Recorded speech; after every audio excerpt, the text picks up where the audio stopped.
Hello and welcome to Creatives with Kartik, your favorite South Asian podcast, where each week I have the pleasure of having an amazing conversation with talented creatives across different industries. Today's guest is a dear friend of mine who essentially started her career within the hospitality industry at the mere age of 14. Currently working in a global hotel chain at Marriott International as an account director of sales, she's immersed herself within weddings, event management, and operations for nearly 7 years. All in all, whilst following her passion and pursuit for wedding planning, leading towards the establishment of Signature by MSK, which will be the focus of today's podcast. It gives me great pleasure to introduce our very first speaker on this week's episode, Malika. Malika, welcome. Thank you so much for being here. How are you? Good, thank you. I'm so excited. Every time I think about you, I've realized I've always had very casual conversations with yourself. So, I thought, why not record them and just put it on the world for see? Why not, right? Yeah, No, we brilliant, talk brilliant. rubbish banter. We talk rubbish banter all the time, so we might as well let the world see. Exactly. For my very first podcast, I'm actually super excited. I know we've got a great relationship, and there's a lot I want to talk to you about in terms of your exact journey. But just for the viewers, why don't you tell them a little bit about what is Signature by MSK and how was it really formed? Yeah, I mean, the main, I suppose, objective of Signature by MSK is we're a wedding and events consulting business. And I think a lot of the times when I say consulting, people go, so you're a wedding planner. And I always have to correct them and say, yeah, I suppose. But essentially, the purpose of the business is it's like a buyer's agent. I really wanted to create a very advisory style platform for people to be able to come and get advice for whether it's, weddings or their events and whatever it is, and not feel like they have to spend, very grand amounts of dollar to be able to get the best service and outcome. And I guess it just kind of came out because I've been working in the industry. I saw there was a bit of a gap and I wanted to be able to provide that for specifically our South Asian market, because I think it's definitely prevalent in the Western market, but we don't have it. So I just thought, why not try and do something for our community and, just see where it goes. So that was kind of the purpose of the business, I suppose.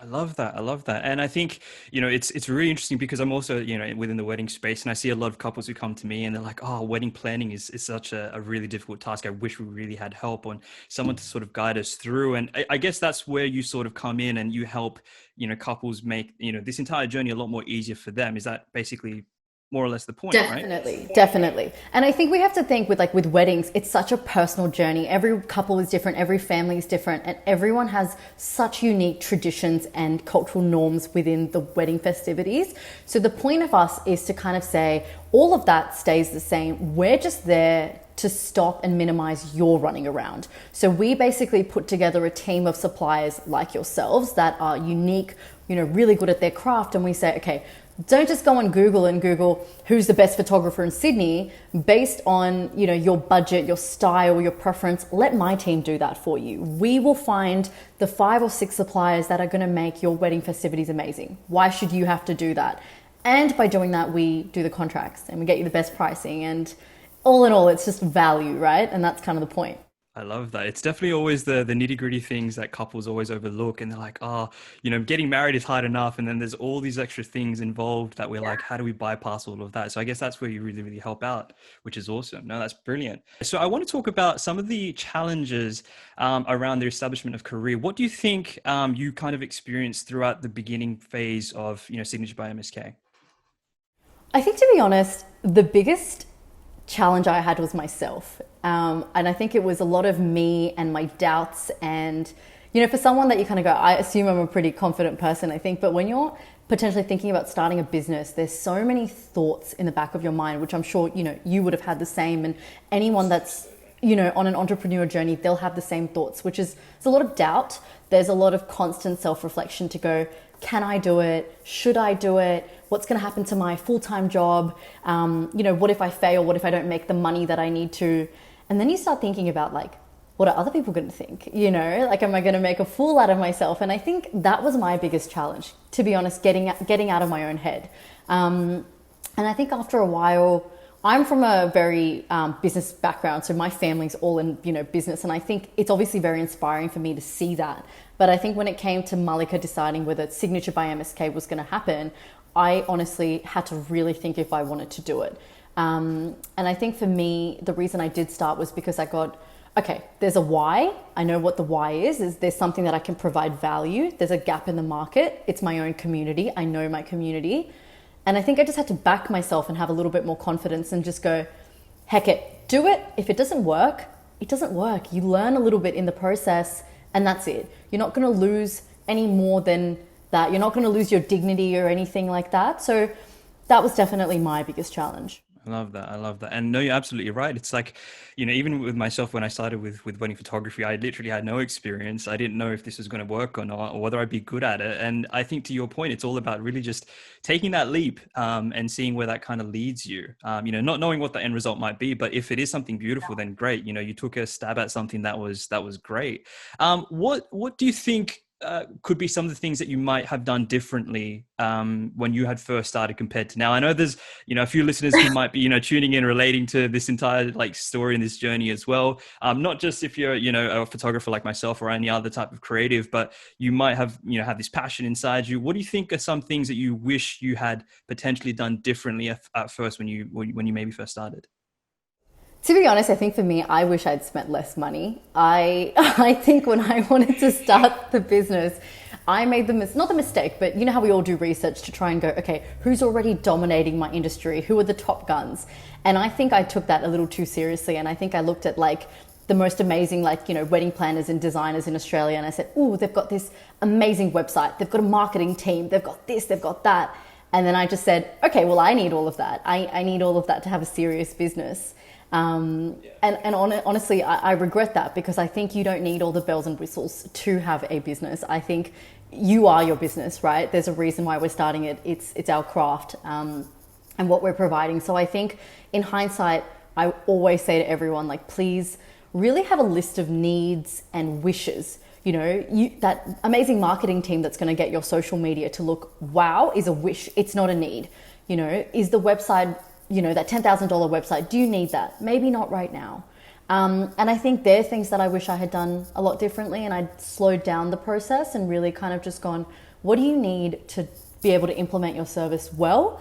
And what are things that maybe could come later, Yeah, no, I completely agree. I remember going through the exact same process as well. It was do I spend a lot of money straight off the bat? And, and now that I've done that, I've reflected on it. There were definitely some times where I thought, maybe that could have been avoidable, because to be honest, I know a lot of other people within my line of work as well who just started out with the bare minimum and who are absolutely killing it. So I totally agree. I think funds aren't the be all and end all. However, it definitely does help. I'm not gonna deny that. If you have access to monetary funds where that this can make a difference in the beginning of your business, then fair call. I totally love that, and I completely agree, because I think there's this common misconception with a lot of new entrepreneurs out there who are like, I need to have money, right? I need to have this wealth of storage in my capacity to then potentially start something. Again, it's a very yes and no answer. Sometimes it does depend on what it is that you're kind of doing as well, I feel. But I totally love that. I totally love that. Okay, brilliant. I think also, Kartik, the other thing also is, like you said, money's not necessary, right? But at the same time, I'm not going to say that it doesn't add value to what you do. But I think you just need to have a bit more of a hindsight approach to it and go, do I need to spend tens and tens of thousands of dollars, or can I just maybe spend 30% of that? Because I also think it increases the risk factor, right? The more you invest, the more I feel you put pressure on yourself to get that money back. So that's also something I would always say, think about that before you invest all that money, Yeah. Honestly, I'm trying to spend so much less after everything. I'm enough with the spending on the business. When you started, you started with a fucking bang. I was like, who is this person? Yeah. I was like, the shit that you are doing, mind you, I saw it happen. The execution side of it, I was like, props to you, man. Props to you. I genuinely, I'm like, this girl, she really wants it. She wants it bad, which I love. And I love the dedication, which is awesome. But I'm glad that you touched on that point, the whole money side of it. I think that was so incredibly invaluable. I completely agree. Everyone falls under that trap, right? It's up until you don't start, you can only do it well. Gary Vee talks about it all the time. He says, being a perfectionist or wanting to be a perfectionist is also another mask for a layer of insecurity, right? Because we're consumed with what people would think if we don't do a good job, or we have this standard that we create for ourselves in terms of what we want it to be. And that's fine. There's nothing wrong with having this bar that we want to create a benchmark for. But at the same time, what we think people's expectations are up here of us, it's really not. It's really, really not. So I completely get where you're coming from. Man. But to be honest, I think the reason we have these expectations is they're not even expectations of us. They're expectations of competitors or people in the industry that have been there for decades. Like, I think sometimes you can remind yourself, people who focus on their craft, they don't think about the other shit, because that is enough to generate what it needs to generate. And I think the insecurity things, definitely, I think for me, it was like, I definitely had this awkward insecurity that I was thinking, I come from a business family that's well established. People are going to assume I'm doing it just because my dad did it. So I'm trying to separate my identity from this urban darga cloud that's always just sat there. And I've gone, if I just don't do it properly, people are going to think like, oh, she's not taking it seriously. So I think that was my logic behind, at the time, spending that much money and going, I need to have this weird, amazing launch party where all the directors of all these venues are there, which I'm blessed. I'm not going to lie. Like, sometimes I sit there and go, fuck, Malika, like, you need to be so thankful that that even happened, because that's not normal, right? And I go, I'm blessed. But at the same time, when my accountant looks at like my spending last year, he's a bit like what the fuck Malika, what the absolute fuck is going on? To send everybody gifts as an invitation, and I'm like, huh? Honestly, when I saw the box, I was like, this is sick. I loved it, by the way. I totally digged it. So I was like, I'm going to so create content for it. It was epic and I loved it. But like, when it happened, I was just like, it creates noise. It creates a lot of noise. And I totally get why you did it, which is great. But I know what you mean, where you've got that thought of your potential competitors watching this and people that you know who are also vendors watching this. So to an extent, you want to create this standard that you want to operate by. I get it. And don't forget, like, I feel like you definitely get this, and I think you and I spoke about this, with our age as well, right? I sometimes think we have an age insecurity. Like, 100%, you know, 100%. right?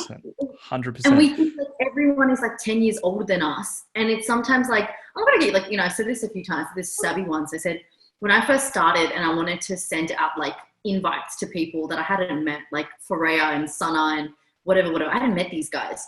And obviously they're much older than me. I was like, oh my God, like, I'm a little baby. Like, they're probably going to be like, who is this child sending me an invitation? Like, I don't want to. What is this party I have to go to now? Like, what is this? Yeah, like, this bacha's birthday party I have to go. That's how I felt. Yeah. You know, so I think it's like this complex that we build in ourselves. And it comes down from corporate culture. Like, you were corporate. I'm corporate still. Totally. They don't let you become where you need to, because they're like, bro, you're like 5 years old. Even though you think you can do the job, you know. So I think that's where it's like stemmed down to. Yeah, you might be the most qualified person, right? But according to society or like board of directors or XYZ, whatever benchmark your platform you want to put out there, there's always this, is ageist a thing? Ageist is a thing, right? Where they're like, like you're just not old enough, right? Mind you, the average wedding photographer is in their mid-30s, usually married, either maybe have kids, maybe doesn't, but they're just mid-30s, right? When people are like, oh, by the way, how old are you? I'm like, oh, I'm 27. Mind you, when I started this 4.5 years ago, I was 22, turning 23 at the time. You're a baby. Yeah, and they're like, I had couples who are like 30, and they're like, oh, and mind you, we didn't discuss age, because they're like, you must be around the same sort of thing. And I'm like, yeah, cool, no worries. At the end of the wedding, they come up to me and they're like, oh, by the way, how old are you? I was like, oh yeah, why? And they're like, oh, just curious. I was like, oh, just take a guess. And I think at the time I was like rocking a beard. So they're like, oh, like 28, 29. I was like, okay. And then go to the girl. She's like, yeah, around the same. I'm like, guys, I'm 23. And then the guy literally said, and I think that also instilled that insecurity. He literally said to me, he goes, wow, a 23-year-old is capturing my wedding. Now, I don't know how I took that at the time, but it definitely sat with me, right? Because it's like the fact that he mentioned a 23-year-old is capturing my wedding, right? I don't know whether he mentioned out of like, that's awesome, or whether he said, wow, you're only 23, shit. I don't know what the context was, but at that point in time, I thought it was a thing.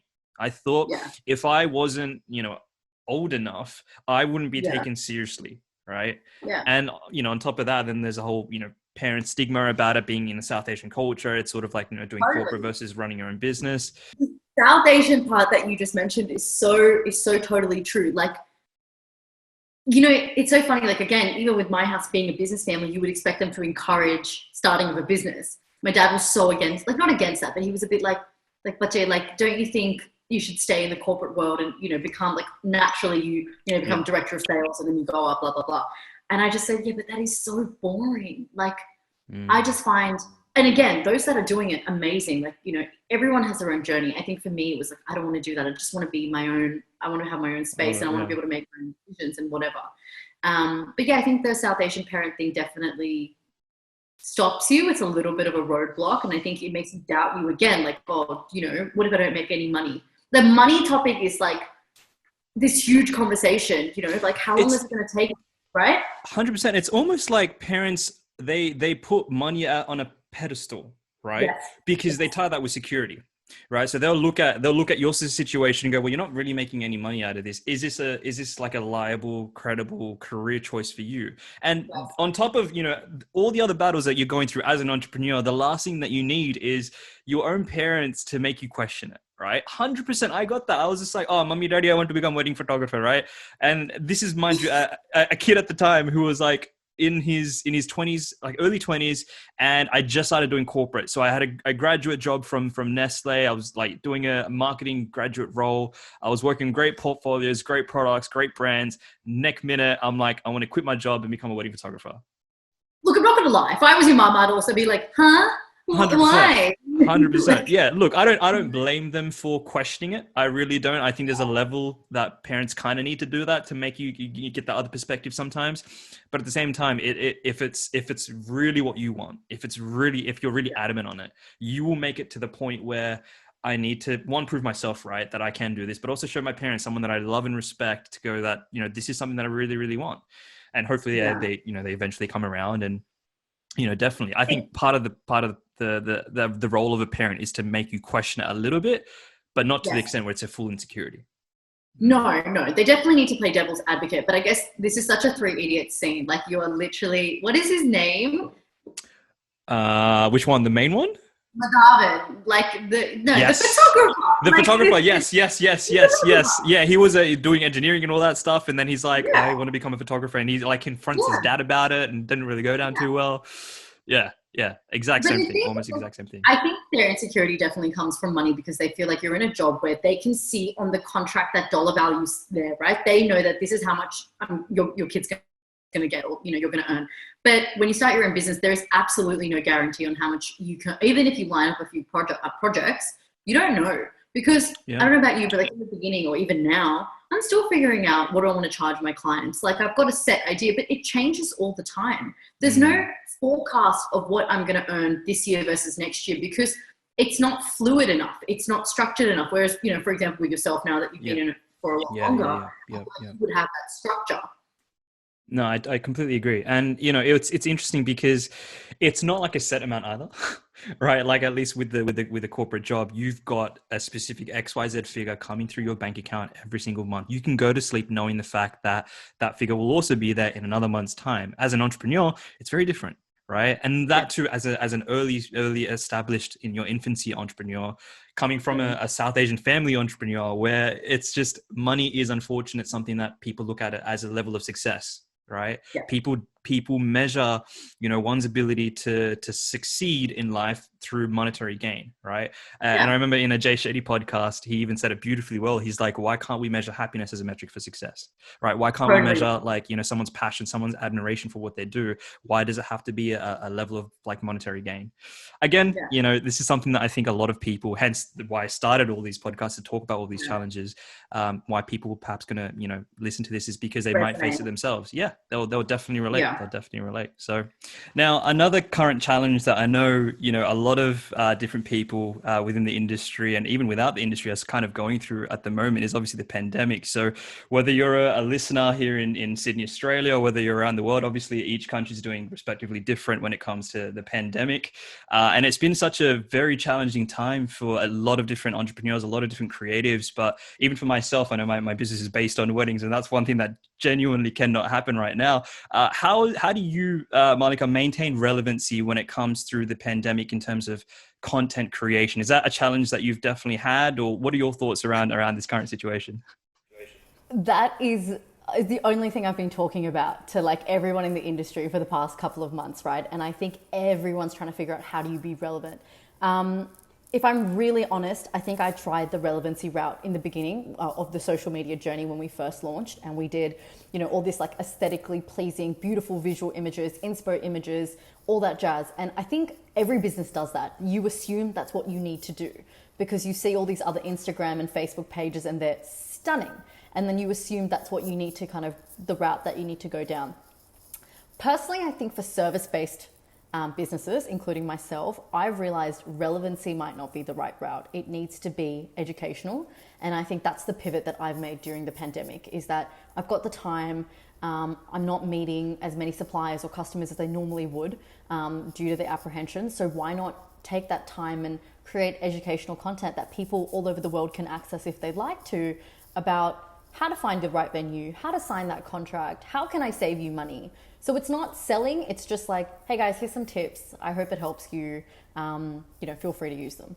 That's kind of what I've essentially been doing. Yeah. Absolutely. The education space is something that I've tapped into recently a lot. And, kudos to YouTube and now this podcast as well. It's about, educating, I feel like, which is, the new value, creating content, taking a couple photo shoots. That's great. That helps promote the product and the business as a default. But when it comes to having conversations, I feel like I've started to produce a lot more content around tips, for your wedding days, or, things to consider for bride prep, or what to prepare for your next pre-wedding photo shoot. And I feel like this educational space is a lot more bigger because, now that people are, putting a lot more focus on weddings and they really want to plan, the best wedding that they could possibly have by any means. It's about, well, how do we do this effectively? And so I thought, to that point, releasing educational content on this topic is a great way to inform a lot of potential clients, or even people who might just be curious enough to know when that time comes around for them. I definitely agree in terms of education. Yeah. Absolutely.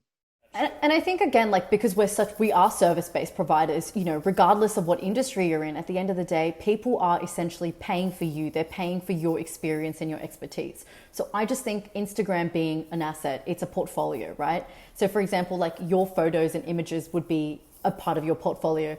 I wouldn't be able to do that. I can't show consulting necessarily in a tangible way. So this is kind of my way of showcasing, this is what we provide, and this is how we can show you we know more than maybe, you would, obviously, to be able to get you that better value. Yeah. So following through from that, I totally get, the pandemic is a very challenging time. So releasing educational content is something that really works for both of, our interests in the current process. What's something that you think you've established or identified that helps you to be motivated in such a really challenging time, especially when we're stuck indoors, you can't really go out too much, and, we're restricted to 5 kilometers within our local government area. So it is a bit challenging. How do you stay motivated throughout all of it? Look, if I'm to be completely honest, I don't think I can say I'm motivated every single day. I'm not. Hands down, I think it's very hard to be motivated during a pandemic, especially in industries that are literally in lockdown. I actually tried to do a bit of a social media detox because I think sometimes seeing, your industry or your competitors do awesome content, love you guys for doing that, good on you. But sometimes seeing that makes you go, God damn it, I don't have the mindset or the energy to produce such good creative content right now. I'm exhausted, 100%.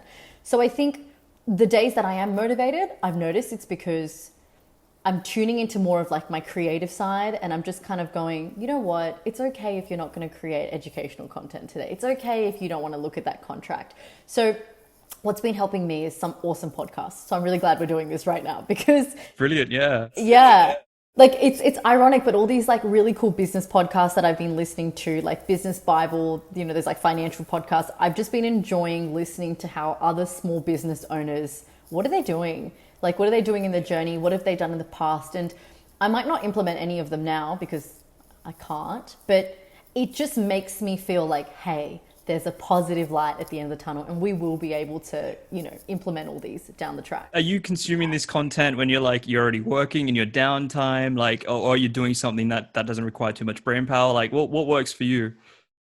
I find you have to go for a walk. I feel like you need to get out. Don't be in your workspace and then be listening to a business podcast, because I've tried that. I think that can be really overwhelming. So I feel for me, it's go for an hour walk and just be with your thoughts. And then sometimes I find I'm talking to myself, which is really embarrassing, and people are probably looking at me. But it's it's a team meeting. That's just kind of how I justify it. But yeah. I do the other thing where if I'm driving, sometimes I'll listen to a podcast and then I'll say these things out aloud to be like, oh, this is interesting. And I might find myself having a conversation in the car, but to other people, it's like, oh no, that person's definitely on the phone. So he might be yeah, wrong. I hope Yeah. so. Yeah. No, I think podcast consumption has been a huge thing and people consume information differently. You know, I love watching YouTube videos as well, but, you know, especially getting my exercise in for the day, if I'm going for my walk, a podcast is absolutely great. And, you know, hence one of the reasons also why I created this, so that, you know, people can consume this content throughout any type of environment, whether they're at home, whether they're in their office, whether they're walking, whatever suits their sort of needs. No, I absolutely love that. It's brilliant.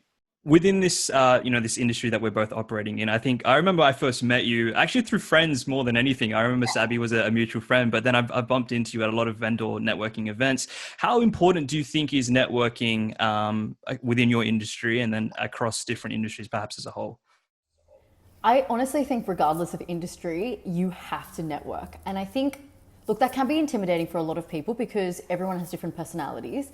I think when people think of networking, they assume that you have to go to some huge event and go and give out your business card to Dress up and like, I totally get you. Yeah, absolutely. you know, just go say hi to randoms. And no, that's definitely not what I mean. I think one of my biggest pieces of advice for myself, and I say this to myself all the time, is make sure you network. And that could just mean sometimes sending someone a DM and just saying, hey, love your work. You know, if you've got a spare 10 minutes, let's have a virtual coffee. Obviously, we're in lockdown, or a normal coffee. And I think you and I have tried to do that a few times. Obviously, we've had, you know, situations with lockdown.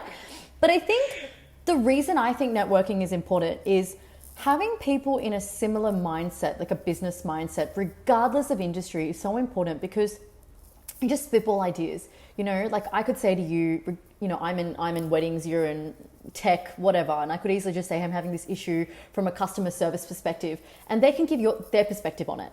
And sometimes it opens you up to such amazing processes and, you know, directives that you might have never thought of yourself. I personally have found since, you know, the beginning of Signature by MSK, my friend circle has actually changed a little bit. Like obviously my friends are still there, but I've noticed I gravitate a lot more to my business friends, you know, the people within an industry that have their own small businesses and things like that, because we just have so much to talk about. And I thoroughly enjoy learning from people like yourselves and my friends that are in the industry, as opposed to a book. You know, I can learn so much from like practical advice that you guys can give me.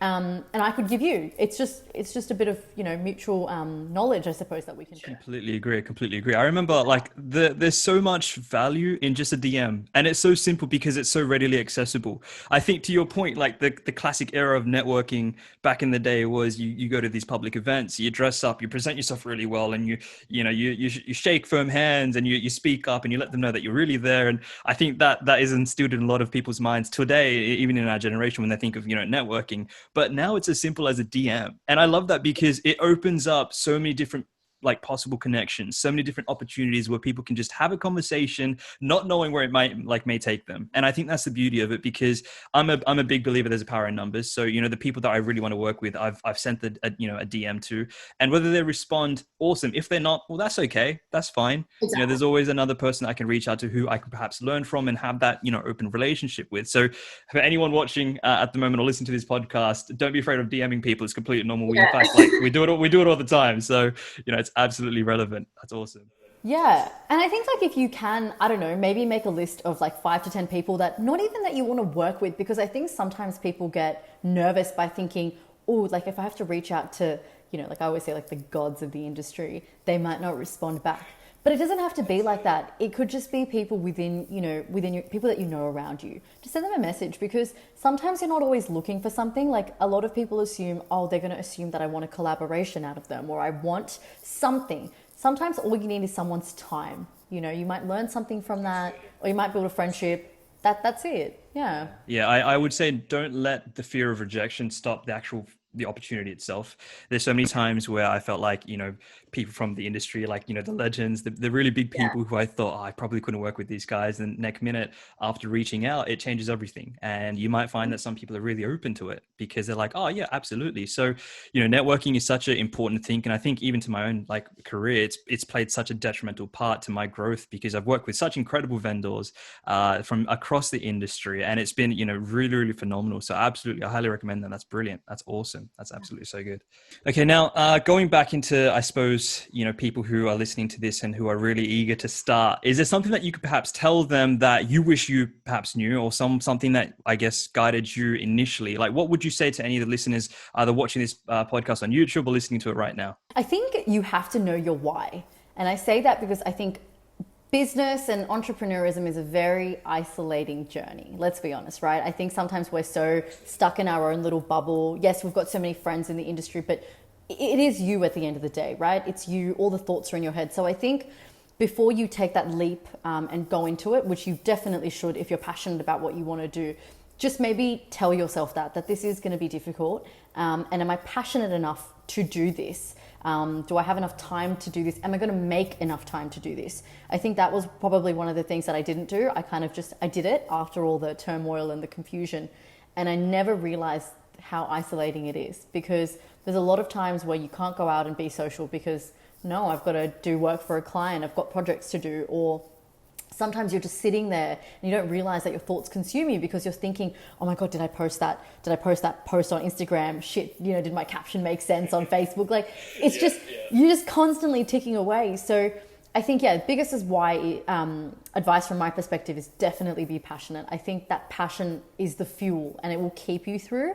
But if that passion isn't there or it's not strong enough, I think that's a lot of the times why we do see a lot of businesses kind of weeble away because you can't be bothered anymore. Yeah, I think defining your why is so incredibly important. Like for me, I mean, I remember, I think I already had that sort of just before I even, picked up my camera. I was so incredibly passionate to be part of, People's Specials Day. And I love the celebration of, the concept of love, and I can create content around that, which is absolutely so beautiful. And I think it really sets the tone for why people should start and how they get that kickoff from the get-go. And I really love that. It sets that momentum. So that's absolutely brilliant. Okay. So identify your why. I love that.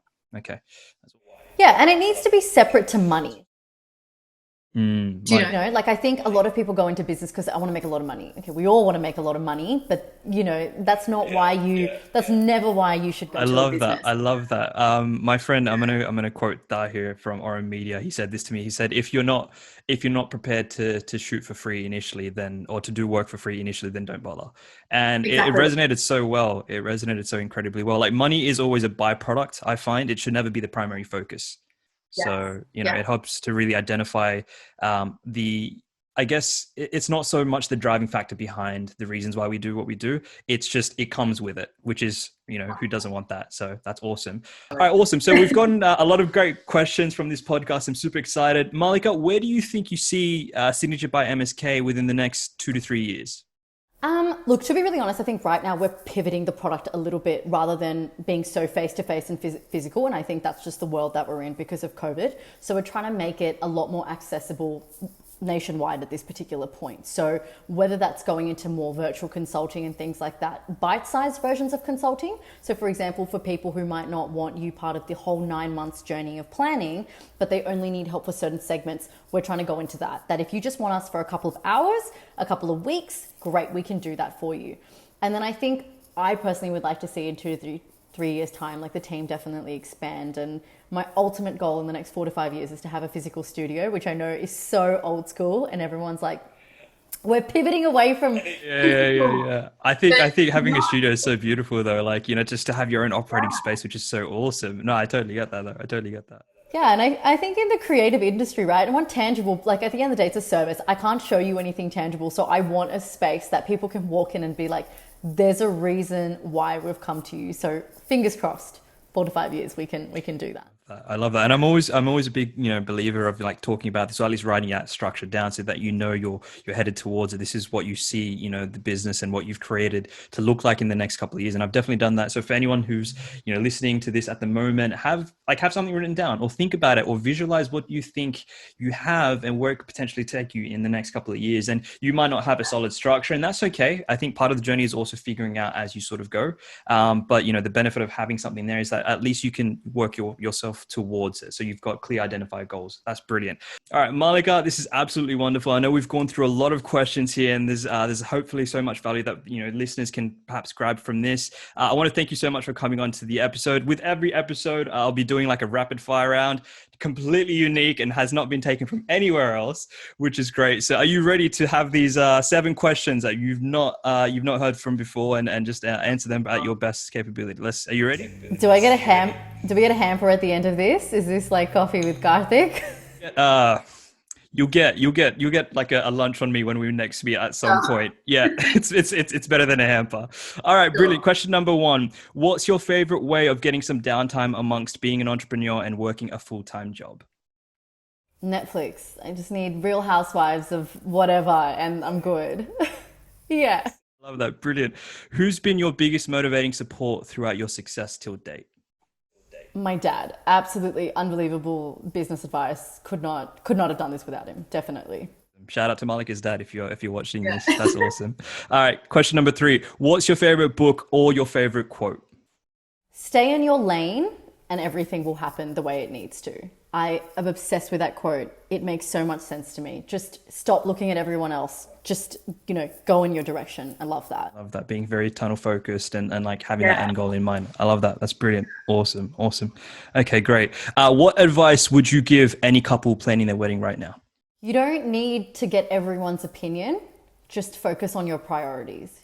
Every auntie and uncle does not need to be involved in your wedding planning. I appreciate that we're respectful, but I think just focus on the why. You're getting married and what is it? Yeah, what is it that you want from the wedding? That's it. Brilliant. And that's such a relevant thing, especially within South Asian weddings. It's like almost every Indian uncle or auntie will have their input, whether that's asked for or not. It's just like, I've got something to say, therefore you should listen to it and take it on board. It's so frustrating. I totally get that. Okay, brilliant. Next question. If you could be mentored by anyone in the world, who would it be? To be honest, I probably wouldn't pick like some amazing celebrity or something. I think I would personally just pick someone within reach that I could talk to. There's a particular person. She's written a financial book. Her name is Victoria Devine. She started 3 of her own small businesses. She's a financial advisor. I would love to be mentored by her. Yeah. Brilliant. Yeah. Awesome. Sometimes it's not even about the biggest names. It's about people within your network or people that you just know. Yeah. I love that. Okay. Awesome. And question number 6, what's your top 3 favorite apps on your smartphone, excluding calling and texting? Okay. Canva, for any creatives out there like who just want to make cool Instagram posts. Canva is awesome. You definitely need that. Yeah. I use InShot a lot just because I like recording videos and like editing and stuff. Again, it's a really easy editing app. And I use my Fitness Pal because I've recently been tracking all my calories. Yeah, I totally get it. Especially during the pandemic when you're like, you're trying to be more health conscious and active conscious. It's like, okay, let's really do it. I love that. Okay, interesting.